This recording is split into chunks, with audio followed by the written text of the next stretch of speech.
It's gonna be annoying.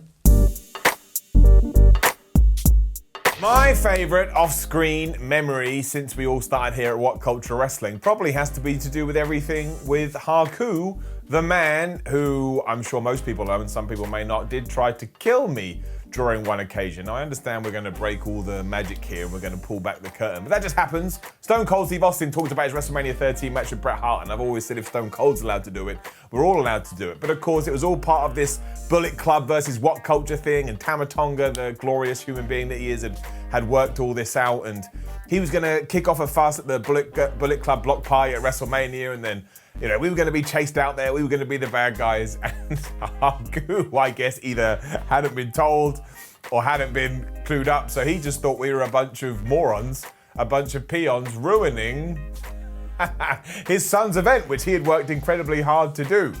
And it was just so funny to me because I didn't know that at the time. I was just like, wow, these guys are really good. They're really into it. They're really selling this as best as they can. And then you watch the footage back now, which of course you can on the channel right now, and you see Haku throw that punch. I don't know where my Muhammad Ali type evasion skills came from, but if they hadn't, I'd probably be dead right now, or at least have a big dent right in my face. But yeah, the best bit was we got round the corner. I got a message explaining, oh, I'm so sorry, I forgot to tell Haku. And I was like, oh my God, you forgot to tell Haku. But it was wonderful. I'd always rather be in those kind of scenarios than not be in those kind of scenarios, because it gives you great stories, but also it gives you great life experiences, as cheesy and as over the top as that sounds. And otherwise, it's just, I mean, everything that you get when you meet people that watch the channel and they say lovely things and they come up to you and just, it's incredibly humbling, and you almost can't get your head around it. I still can't get my head around it, and I've been doing it a good few years, but it is just so wonderful to know that A, anybody cares, but also B, they care to an extent that, they use it as their form of entertainment to get them out of a slump or whatever kind of bad position they could be in. Like, that really does mean something to me. As ridiculous as it may sound, it does. And of course, I look into the camera now and say thank you so much for 2 million subscribers. I mean, 2 million subscribers is a ludicrous number. I mean, I got like 5 friends. So 2 million subscribers. But yes, I couldn't be more grateful. I couldn't be more, again, humbled to do what I do. And I know that I'm blessed. If you had told me when I was a kid that your job when you're going to be growing up is sort of reviewing and commenting on wrestling, I would have done backflips and broken my neck, of course, but I would have been like, how is that a thing? Especially because, when I was young, there was no YouTube.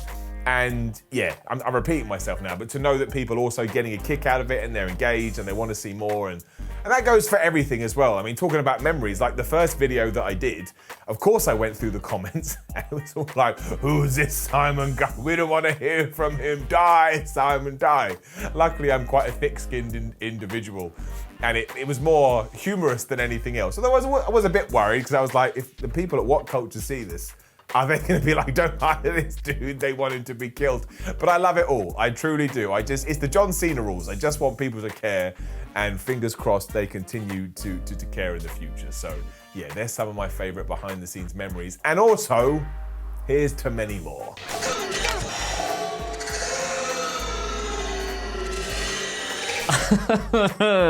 All right, funny behind the scenes stories. It's hard for me to do this because I've been here the longest. I've sat there and I've watched all the many eras of WhatCulture Wrestling, past, present, and occasionally with enough coffee directly into the future. I know where the bodies are buried, the volume of cancellations, the severity of cancellations I could do for people both here and not here anymore.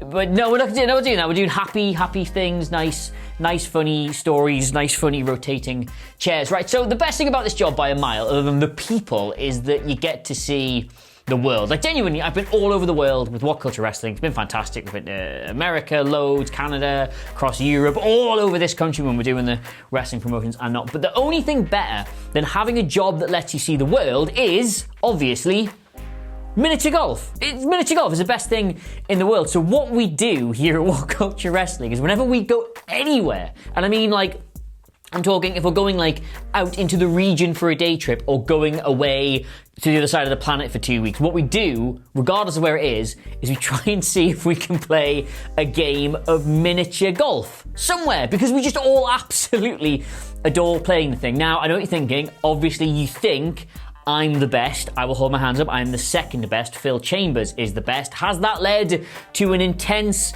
bitter rivalry? I'm not going to answer that, but the following clip will. Phil Chambers needs a hole in one to win this. Currently just sat behind Adam Cleary, who's in first. This looks good. Still good. Oh my god. Oh wow.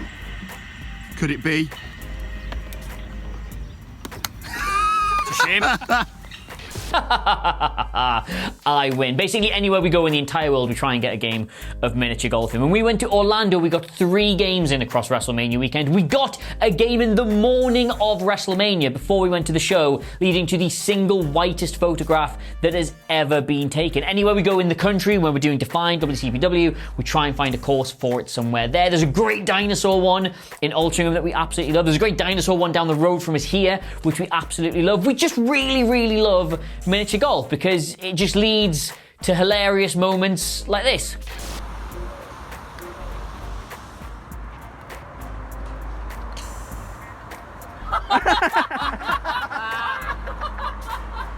So yeah, of all the many behind the scenes secrets of WhatCulture that I'm actually able to tell you, my favourite is that we all just play mini golf wherever we go. We play dinosaur mini golf, we play pirate mini golf, we play space mini golf, we play any kind of mini golf we can get our hands on. And now that everything's starting to finally feel like it's getting back to normal, perhaps we'll come to your town. And if we do, please tell us where we can play miniature golf. So for my behind the scenes contribution for this video, I didn't want to talk about the content. I'm sure you're going to hear plenty about that, but I wanted to talk about the people behind it and the relationships that we have that you might not necessarily know about. Now, first off, we are very lucky. We might work very hard, but it means we get to play hard in between, and we do get breaks, obviously, because we're creatives. We need time to switch our brains off, having been in front of a camera or behind an editing screen. So we have a pool table in the office, and there are some famous rivalries in there, most notably Michael Sidgwick versus Michael Hamlet. It's been going on forever, and I will let you tweet either of them to find out who is the current and, let's be honest, all-time winner of that rivalry. But my personal rival when it comes to the pool table,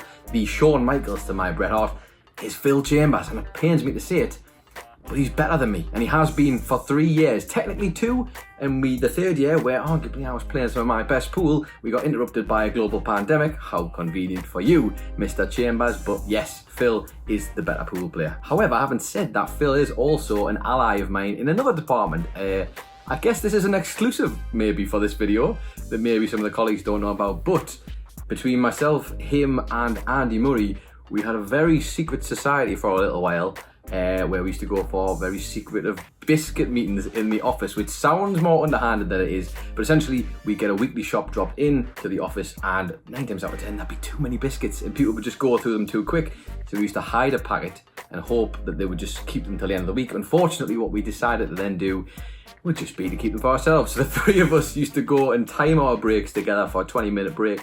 We'd turn up with this packet of biscuits that we'd hidden under the floorboards or something like that, and we'd just sit there and shotgun the whole packet in 20 minutes. And I promise you, 9 times out of 10, great success! Okay, so aside from beating Cleary at mini golf and Nicholas at pool, isn't it handy that I'm editing this so I can put myself right here and gloat a little bit? I just, this job is absolutely nuts. I started back in 2016 and they had 650,000 subscribers at the time, and immediately got whisked into this mental world of wrestling YouTube. Within a few months, I was heading off to Orlando to go to WrestleMania. I only found out about that trip weeks before, and then it's taken me all around the world, to St. Petersburg. We did a show in Berlin. We've done a wrestling show in Toronto, where we stayed for one night, just put on a wrestling show and then went home the next day. Absolutely nuts. I've been to New York, Chicago, Las Vegas, like I said, Orlando, all over the place. Absolutely crazy. And I've managed to somehow get a job traveling the world and talking about wrestling while making stupid videos and podcasts as a living, and people pay me for this. It's crazy. And yeah, 2 million subscribers is an absolutely mental number. So I want to start just by saying a huge thank you to everyone that's subscribed, everyone that's watched the video, everyone that's commented, liked the video, chatted on Twitter, been on a live stream. absolutely any level of feedback that we get from you is just absolutely insane. From just someone commenting to someone doing fan art, it's all mind-blowing and it's just the best, honestly. So I can't thank you enough. 2 million subscribers is mad. So my story goes back right to when I first started, and it was that Orlando trip for WrestleMania, and we were putting on a Defiant show, a WCPW show there. And so the night before, we'd been to like WrestleCon, I'd been filming a bunch of interviews and things, and then we'd been to another show and I'd got back and it was like 9 o'clock at night or something like that, and we had like kind of a rare, because these trips are really hard work, they're really fun, but there's a lot of work. So a rare night of like a free night, and it was the Hall of Fame, so we were sat watching the Hall of Fame and having some beers and things, and then in comes one of our bosses with a big old bottle of vodka, and we started watching a kaiju show on the TV, and keeps pouring me these vodka and cokes, and that's pretty much the last I remember of that night. Snap to waking up in the morning with one of the worst head hangovers I've ever had, realizing that in just a few hours I have to go and film a wrestling show. Then trying to look for my glasses and realizing I have no idea where they were. Trying to retrace my steps because we were in 2 different like villas and like apartments, and for looking around thinking maybe I dropped them on the way, looking in bushes, I had no idea. And then I got to the other apartment where the rest of the lads were, and they were really, really annoyed because their toilet had been clogged up.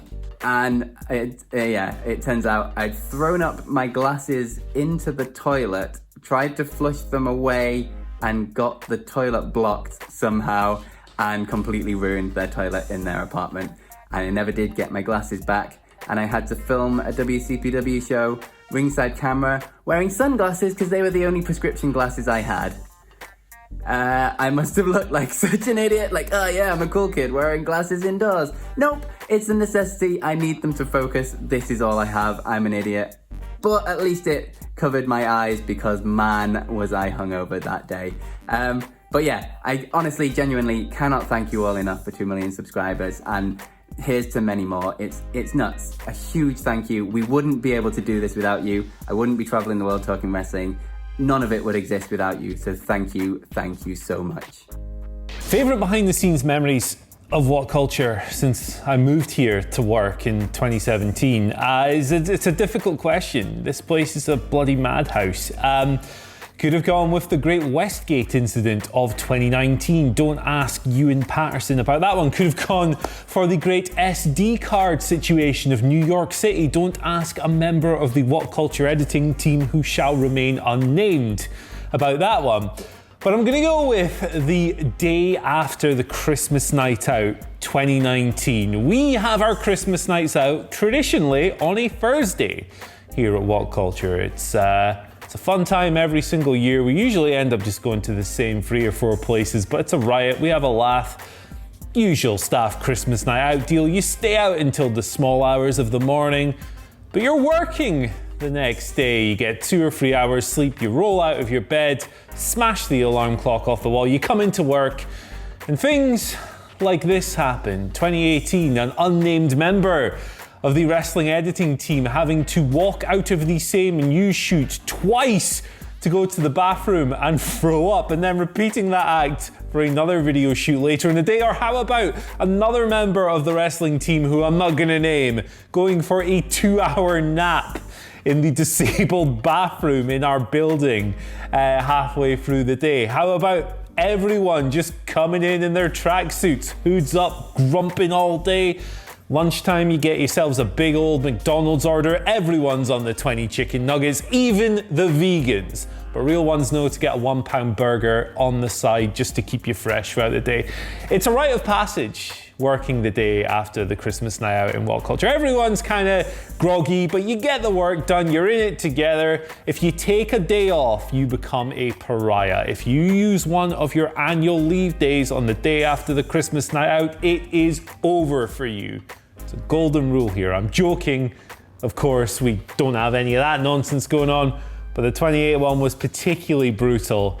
And it didn't help, but I personally, after going out the night before and then working a full day and getting the content done, went straight to the train station for a 5-hour journey home to Aberdeen, where I sat in a crowded carriage, felt desperately ill, and wanted to kill everyone around me the whole way. Not fun. I think one of my favourite behind-the-scenes memories at WhatCulture actually relates to, in my opinion, one of the best things that we've done, and that is the wrestling catchphrase game, purely because of just how ridiculous the whole kind of week was. To give you a sort of idea, generally, when we're doing slightly more secretive stuff, everyone in the office is still sort of kept in the loop, whether it be collaborating with a wrestler or a big interview or whatever. Not in this case. This was like MI5 levels of clearance. The only people who really knew what we were doing was me, Phil Chambers, and the bosses. There was like covert meetings going on between me and Phil, secret chats that other people couldn't read between me, Phil, and the bosses to get it all organised. And yeah, kind of like off the books ordering of these preposterous props and costumes that we were going to use to, I don't know, dress me up like a mule and Phil like Abraham Lincoln, so he could whip me like a government mule. I mean, for goodness sake, even Cleary, Nicholas and Miller, who competed in the wrestling catchphrase game, didn't know what was happening until they were in the studio and we started recording. All the while, people in the office that week was watching these boxes just pile up by my desk and me telling people, don't go anywhere bloody near them, you're not allowed to look inside.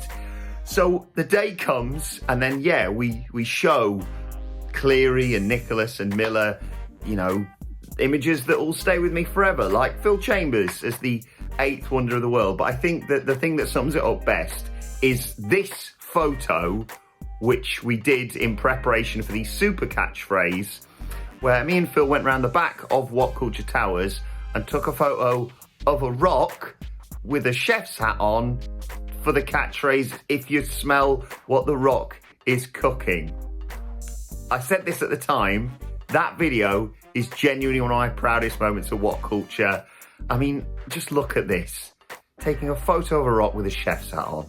Sums it up perfectly. Beats doing a proper job, doesn't it? Yeah, sorry to disappoint you, but it's actually me, not Kevin Nash. I just thought I'd leave that on screen a little bit in case we needed something as an extra draw for the thumbnail. Getting big sexy on the channel has been one of my goals, I guess, since starting working at WhatCulture in 2017. And it's been amazing to see that the channel over that time has hit 2 million subscribers.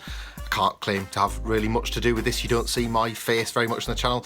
That's probably one of the reasons why we hit 2 million, to be honest. You might have heard my voice on podcasts, you might have read my words in articles, but they do the best to kind of keep me away from this sort of thing. I cannot be trusted. But thanks to everybody that watches our videos, that engages with any of the WhatCulture content. It's awesome that you do. It's been particularly awesome this year. We have been very fortunate to get a lot of nice messages from people to say that we're a part of their day in some way during the pandemic. Believe me, and I think I speak on behalf of all my friends at work, that you've all been a part of ours too. Don't think that the pandemic mental health stuff wasn't mutual. It has been as helpful for us as it has been for you guys. So thanks for watching, but thanks for being there to allow us to all do this sort of stuff. We all really, really love it. I hope that always comes across. And we wouldn't be able to do it if there wasn't for the 2 million of you that have chosen to subscribe and those of you that have chosen to watch after subscribing. So thank you very much for all that cool stuff. We were going to talk a little bit about our little favourite behind the scenes moments. Mine wasn't an isolated one, but it's just one that I think speaks to what we try and reflect on the camera when the cameras are rolling. Every Friday for the WrestleCulture podcast, Wilborn would do his #BloodyGood quiz. You've now seen these extended the videos. We've had buzz arounds, and please, when we get back in the studio, can we bring those back? Because I can't take any more of Ben Roy Turner's Zoom quiz gimmicks. But yeah, we used to do those every Friday in the office. After the podcast had finished recording, Wilborn would bring the quiz back around to the whole office, and we would split into 2 teams, and it would typically be Dadley versus Dadley with a raft of other people, either side of myself and Michael Sidgwick, and we just do the quiz. It would be really, really fun. Wilborn would get to play some more sound effects, and he got a huge kick out of that. Obviously, he gets to be 10 more minutes as a quiz master. And it was just nice to think that the stuff that we were wanting to put out to the world was the stuff that we would want to do in our own time or in our work time. Hanging out with friends, talking about wrestling, talking a lot of bollocks, but enjoying it. That tends to be the ethos of everything in the office. The office that I cannot wait to get back to. But yes, thank you for everybody that's been a part of this for much longer than I have, and you know, much longer than a lot of the guys here at work have been. It's an unbelievable milestone, and I don't know, here's to the next 2 million, I guess. Thank you very much. Favourite What Culture behind the scenes moment? Well, I'm sorry, by the way, former and probably current reigning heavyweight quiz champion. I mean, who's Simon Miller anyway? But anyway, favourite behind the scenes moment?